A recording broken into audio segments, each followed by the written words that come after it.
Yes. Good middle afternoon. I'm here with Real Name and Mr. Society, the duo that have formed Dead Vandals. I'm speaking to them just on the release of their...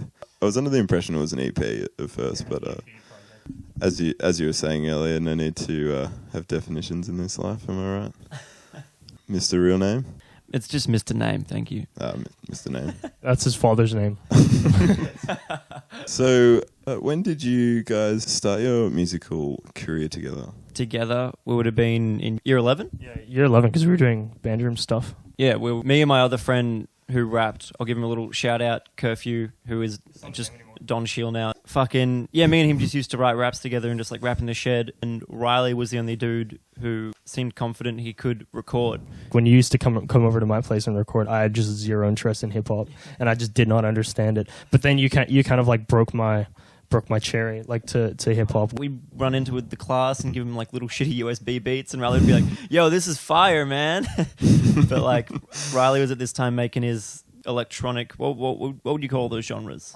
Like D&B, dance music. Back then, I was more listening to really, really commercial stuff like Skrillex, Deadmau5, fucking I can't even remember so long ago. Like Feed Me, or Run of the Mill, like dubstep, house. Do you hate your younger self? No, not really, because I mean that's the music that made me start, producing my own music, and it's the music that made me want to start learning Ableton and learning just how to actually synthesize music on a computer. I've seen photos of you as a young boy, and I hate you. My hair was I had like a big fucking curly ginger afro. Yeah, I looked like Red Foo, except like more ginger and smaller. Shut up, boys. I'm just going to jump straight into who would you say your biggest influences are? All right, well, I'm going to go Prince, Lil Wayne, Cat Stevens. No, I fucking honestly, like one of my biggest influences is Violent Femmes. Their kind of music is just like frustrated, identity crisis-esque stoner in a room with a boner in a tomb, like just kind of... sorry, man, sometimes I just catch on fire like that. I like Violent Femmes. I like Michael Jackson. He's like probably my favorite rapper, if that's a thing. Like, for real. Yeah. Like, sorry. I like a lot of rappers, but I scarcely pick up much from them. I used to be... I still am, but like I was like heavily influenced by Death Grips when we were recording our first project. I was trying way too hard to be like them. I was just literally trying to be a Death Grips knockoff, like so hard. I listened to a lot of old fucking Henry Rollins stuff, and as of recent, I listened to a lot of Atlanta-based Southern trap, just fire trap, whatever you want to call it. I don't know if it's influenced me. I really like the aesthetic that they have there. I just like the whole kind of sleepy, leaned out, off time, big beats with like unintelligible vocals. I don't know. I just think it's really sick. I really like that whole what they're doing over there. But also musically, when I make Dead Vandal stuff, I just kind of try and like do my own thing. Yeah, cool. Did you or did you not have sex with Riley? Let's just get straight to the point. No comment. I think we're saving that for the video. Apologies coming out May. No apologies. Do you feel a sense of insecurity rapping in your own amplified version of you talking? Definitely. Oh, well, it's getting better. Like I like Moonion. I like our new shit way more than our first album, because our first album is like, you can like taste the insecurity dripping off the fucking treble clef.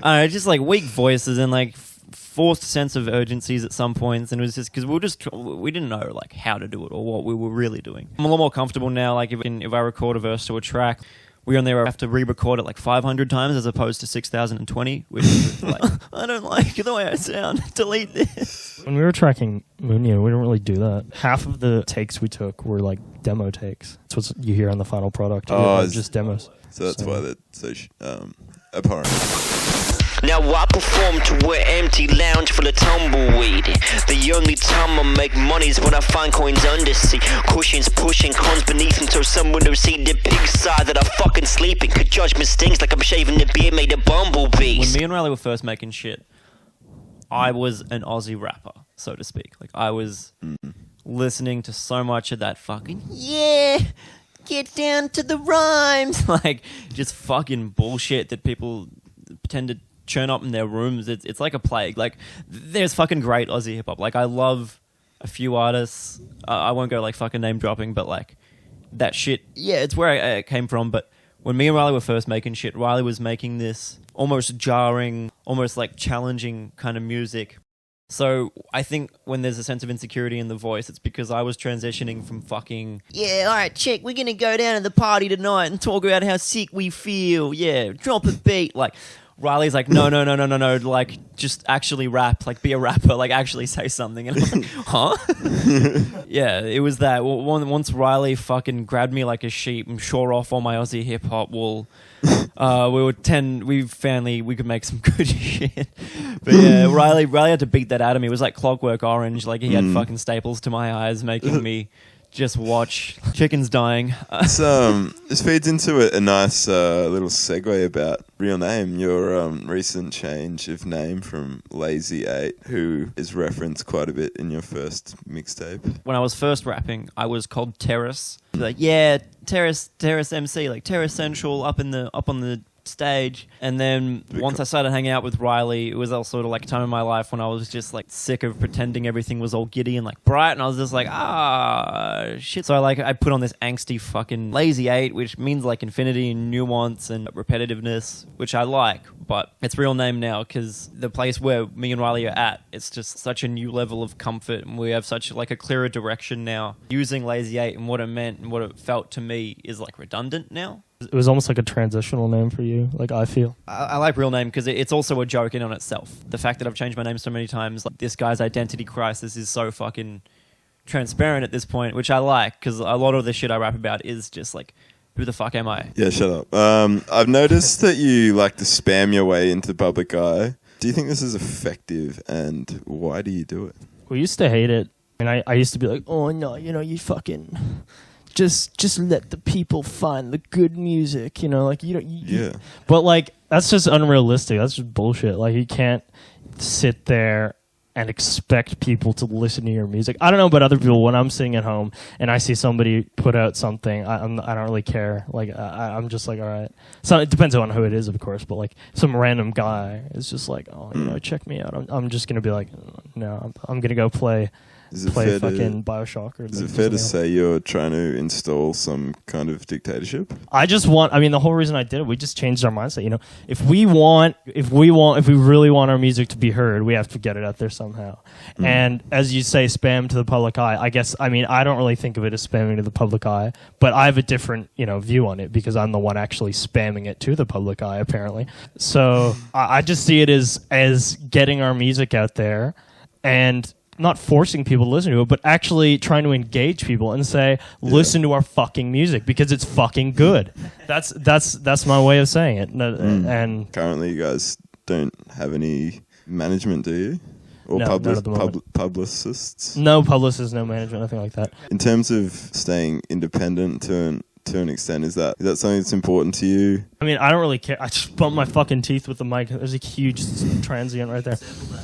Be a snare or something. Anyways, if we got, you mean like independent in regards to like getting a deal? We're open to hire publicists and managers, and like if we had the money, we fucking could. If I had money, I'd buy like a fucking billboard because I want people to listen to our music. Same, I'd want artists I like to listen to show me their new shit. If we were to find like a solid, let's say a label, right? Let's say like if we were to find a solid label, let's say.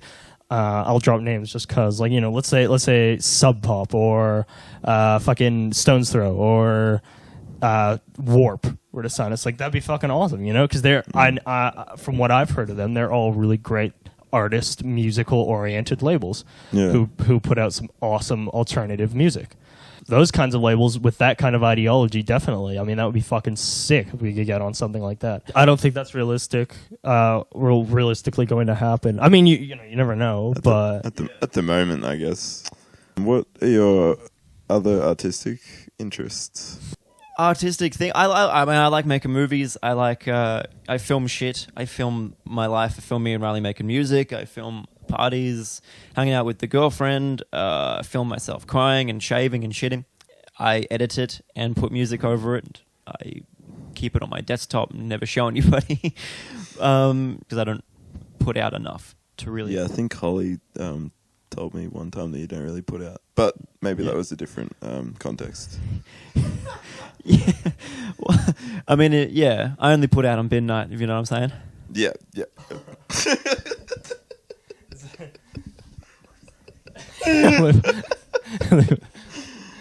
I like that. So, just to clarify, what did you like about the Moon Unit EP compared to your first release? Oh god, I mean, we've kind of gone over this, but Oh, Lockie, okay, you go well- first because I have to go to the bathroom. While Riley takes shit, I'll talk shit. So, Yeah. we prefer Moon Unit. I don't know, the first album, like I said, which is appropriately named Hash, or a hashtag, or Hash, was just uncertain. It was our freshman shit. It was us trying to figure out music together, working in a room together. Like I said, I was coming down off Aussie hip hop, and Riley, I guess, was in a sense just like in a Death Grips days. You can just sense weak spots, and like I don't mind parts of the album, but I feel generally it's weak, it's unstable. You can see its roots, you can see its bones, and Moon Unit was us making what I feel like is better music. Okay. Hopefully good music. Yeah, which leads me nicely to what was the concept behind the EP? I mean, me and Riley started talking about the story of Moon Unit way before we ever fucking made a track for it. I was talking about this. I wanted to write a song about a suicide, essentially. I wanted it to be the first song on the album, or the EP. The second album. A new release to be a suicide, and then every song after that be the lead up to the suicide. I thought it would be cool if you could see like a really dark intro, and then the next song is really bright and happy and really jarring, and then it slowly gets darker, and then you kind of figure out why the start was so dark, which was cool. But I don't know, just the way we started making the music, like that was just the first ball to the wall that we threw. We play lacrosse when we're starting a project. We just get on our horses and we get our golf clubs. And Polo. Did you want to go into any details? Like I found Dead to the World, just from my own interpretation, was a track about... As I enter the void, my physical body's forever destroyed. Yeah, my spirit lives on forever. This devil, some voice ever that was born from the heavens deployed. Is it fair to say the character's name is Phil? the first time me and Riley made a beat together, it was the beat for Phil. Yeah, we made that beat like 3 years ago. And we just called it Phil because Riley sampled Phil Spector because we're on a huge fucking high knowing that he was a murderer. We sampled that Billy Penman, I think it's called Billy Penn and the Love Men or something like that. Yeah. The First Sign of Love. What I was going to say is the last track about the character Phil in the void after death. Yeah. That's right. Yeah. Yeah, I found that really interesting because no one, to my knowledge, has really rapped about. What was that like writing that track? Well, Dead to the World, funnily enough, it was kind of like the entire concept of Black Star, like David Bowie's album he released this year. So it was after we released it, but it was that whole Notorious B.I.G., Tupac, fucking David Bowie, Winehouse, you die. Like Michael Jackson, someone making music dies, obviously their shit's listened to. So we were just kind of going, this fucking sad, desperate kid, when he's dead in that last song, he's kind of just wishing, like, hopefully now he's famous, you know, like. Oh, okay. So it's Because when you die, that's when people start giving more of a shit. yeah. It's interesting how you can have these ideas in your head and written to The EP is supposed to, it's like every other piece of music. It's however the listener interprets it. You're not wrong. What are your opinions on using drugs and alcohol in the creative process? I don't do anything. I don't smoke weed. I mean, I smoked a lot of weed in my teens, and I never really enjoyed the feeling it gave me. I just kind of did it to be just to be social, like with my friends. I drink a little bit, but Coffee. coffee, yeah, as well. I drink a little bit of alcohol. I mean, personally, but I don't use it creatively at all. It doesn't. I don't see the appeal in drugs. My personality, and I just know myself too well enough to know that I just wouldn't mix well with drugs. You seem like a pretty enthusiastic individual at times. Do you? Yeah. Do you ever intentionally get yourself into a bit of a hysteria, for want of a better word, whilst Well, I'm making music. yeah. I like, I guess my personality kind of rubs onto the music I make, just kind of like fast, energetic, like bouncy shit. Definitely, but I guess that is the way now that you mentioned it, the way my music works. It's not inspired or influenced by substances. It's inspired and made just because of my personality and the way I want to make music. and the way my energy bleeds onto the tracks. That's what mine sounds like. And same with Lockie, you know. Yeah. So like Lockie can be a very enthusiastic individual as well. But yeah, I'll let Lockie talk about this because he'll have something completely different to say. I reckon. I don't use it as a tool to be creative. Like, Yeah. if anything, like it's been known to slow me down, but I think like I can push through it now, and I can just be as creative as I would be sober when I'm stoned. Like we made the whole Flag Razer video. I was fucking like baked off my nut. We just like walked to Southland, walked down the fire exits. Like I couldn't drive a car, but like I could definitely fucking rap. Forced myself to be able to indulge in my vices. Okay, yeah, very interesting. And I was just gonna say, it's not the drugs that makes the artist; it's the artist that just happens to do the drugs. Would you say you guys have a formal or an informal approach to practicing, and in your own work ethic, the amount of times, say, you practice a line or a verse? What's your work ethic like? Honestly, pretty loose. Like we've played songs live that we haven't even finished writing. Like I've just been like, "Oh, dude, I wrote this verse yesterday. You have a beat. Let's play it tomorrow." And then like the second half of the verse, we'll just fucking cut it off, or I'll mumble some random shit.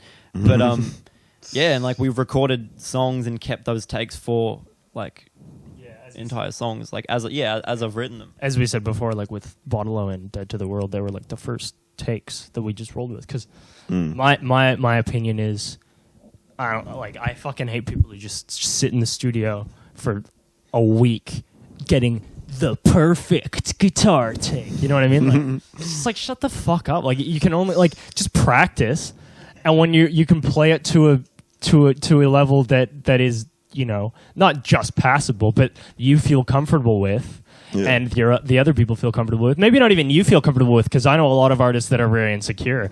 And I'm talking to you, Sam. We got beef like a butcher shop. Like refuse to just put music out because they just don't feel that they're good enough, and like they don't do that. But I just think you should just fucking do it. Just get your shit together. Just get a good take and just fucking use it. If it doesn't have to sound fucking 100% perfect. It just has to sound like you. You know what I mean? We'll always have a garage rap sound, I believe. Do you feel like that sort of insecurity that comes with trying to get the perfect take is a hindrance to the creative process? I do completely. I completely agree with that. I don't. I think that's all bullshit. I don't like the professional studio aesthetic, or not aesthetic, but I don't like the professional studio vibe and attitude that they have. Okay. Or you know, like fucking in the vocal booth, you know, perfect isolated decoupled room, you know, like it is, you know, okay, we are going to get a good take. Yes, check 1 2. My name is, you know, like I hate that whole bullshit. I just think that, I mean, we recorded half of the takes with an SM58, like with a $20 Aldi mic. We'll just do that shit because in my eyes it doesn't matter. Just like consumers are not going to give a fuck what they can't be like. Well, that's a nice 10 kilohertz tone on your voice there. Like they're not like they just aren't going to give a shit about that. I mean, audiophiles will, sure, but at a consumer level, they aren't going to recognize that you used a $20,000 Neve console to fucking mix your vocals on. I think that's all bullshit. And I think it just, as you said, it just hinders the creative process. It can be a detriment to the creative process. We've recorded songs and gone, yeah, this is a pretty good take. Well, let's do 1 more or 3 more or 10 more, and then we have this other finished song, and we're listening to it a day later, and we're like, this is fucking trash. Why did we re-record it so many times? And then we can't even find the original take that should have been that song in the first place. Like, we've lost perfect takes trying to get the perfect take. So fuck that. Fuck that shit. Yeah, that's right. I mean, sure, I mean, like, you know, there's ways around, you know, not losing the perfect take, but, like, we don't care. Yeah. Because we're edgelords. We record everything straight to cassette. Yeah, like if it's not on cassette, it's not music. That's what we say. We're joking. Do you endorse sticky tape or Velcro? Life's about balance. Like I say, fucking your computer charges, use tape. For your hens parties, tear away clothing, Velcro. Like don't use sticky tape for that shit. I've seen guys go to strip shows, try and tear sticky tape off their dick, and they fucking end up. I end up having to call my dad and get a lift home because my fucking dick hurts. Enough trash talk, Lockie. Stop trying to take the shine away from my trophy collection. Please apologise, Lockie. I've noticed that So the sorry. lyrical content of your music is often political, covering social issues and references to your own life in hard times. Do you hope to raise awareness amongst listeners, Lockie? I'm not trying to raise awareness. I don't want to take a fucking high road or be preachy. Like, often when I'm writing, it's just me fucking charging through a mental block or me just trying to write something. So the only shit I can pull, like, into words is, I don't know, shit I dislike seeing or dislike feeling, or, you know, sometimes the shit that I like seeing or like feeling. But I don't try and, like, fucking change people's lives, like, yet. I don't feel like I've strong enough opinions on much to try and be like an activist rapper in a sense. Like, I just kind of want people to feel me, and like if they dig that, then fucking go help yourself. I find that really interesting because Riley was sort of one hand was sort of going under the pants, and I couldn't help myself. Why are we doing this interview under one blanket? Going back to your lyrical content, Riley. I don't write lyrics. Going back to your lyrical content, Lockie. The references seem to come from some sort of experiences in your own life when you talk about, say, like, me and Dad began to squat. Do you want to go into, some of your own experiences that have shaped the lyrics? Yeah, well, me and Dad started doing leg day 6 days a week, and we had to squat. And thanks to him, I now chafe when I walk. But we technically squatted. We lived in a house for a few years that was condemned, but the guy who owned the property, who was going to knock it down, happened to be the employer of my brother, who was a carpenter. So me and Dad were houseless, and my brother was like, "Hey, come live in this condemned house." So we did that, and it's fucking sick, man. That was no rent for a year. You did buy a hot water heater, and you can shower. Fucking, that was some good days. Do you read dictionaries, Lockie? Do you read dictionaries? No, not really, man. I Shut up. just got attacked by a wasp, everybody. So,